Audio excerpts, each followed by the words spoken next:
Trump on poop hygiene? Meet Dr. Fadi Yusuf Kablawi, an Islamic scholar from Florida, who made this comment from his mosque in Miami.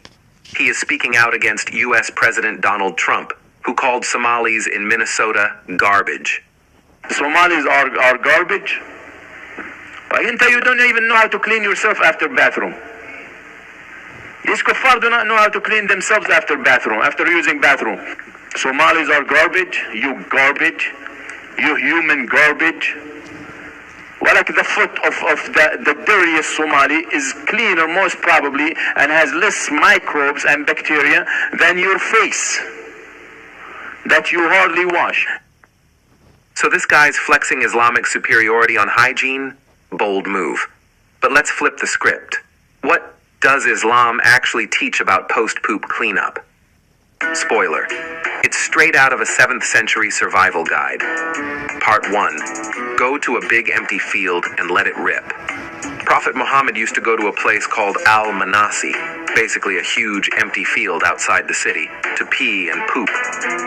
Islam teaches that Muhammad's example is the best guidance for all humanity, for all time. So we Muslims left with a religion that still teaches bathroom etiquette based on walking out to an empty field, squatting behind a bush, and hoping nobody passes by.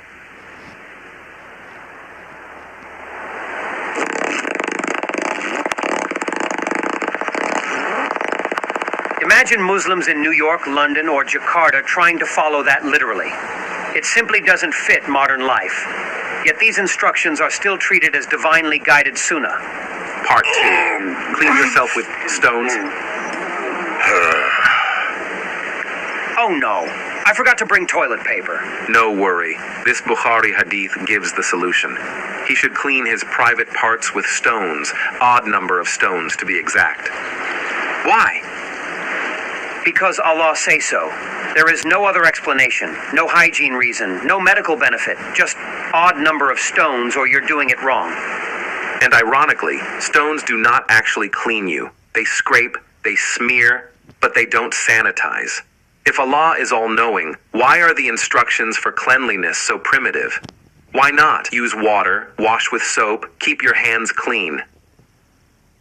Instead, we get 3 stones if you're lucky, 5 stones if things get messy. This isn't hygiene. This is medieval sandpaper. A divine religion should at least invent toilet paper, not DIY archaeology for your butt. Part 3. What if there is no water to wash with? Where can I find water to wash my hands and bottom? Oh, I remember the Quran, Surah Al-Ma'idah, verse 6, saying that if water isn't available, you can clean yourself with sand or dirt instead. Yes, sand. Yeah, right. Nothing says pure and clean like turning your crack into a cat's litter box. You know what sand does? It exfoliates your butt. It does not disinfect anything. Instead, it spreads bacteria. If this is divine hygiene, then my 5-year-old niece playing in a sandbox is basically doing wudu. Part 4. Practicality? Never heard of it. Islam claims to be a religion for all times and places. Yet its bathroom rules only work if you live in a desert, squatting behind a camel while holding 3 rocks and a handful of sand. Try doing this in New York. Sir, why are you squatting in Central Park with stones? Relax, officer. I'm practicing the most perfect religion.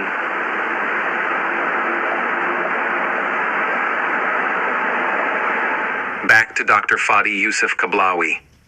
This Islamic scholar judges Trump's wipe game while his faith's playbook is squat in the sand, stone your way to salvation. Who's the real garbage now?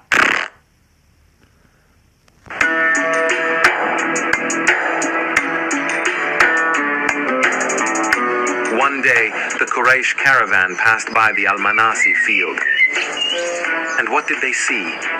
Prophet Muhammad and his family answering the call of nature in the open desert. Hey, isn't that Mo, the wannabe prophet, with his whole family? Look at what they're doing. The best of mankind, pooping like lizards in the sand. Yes, seriously.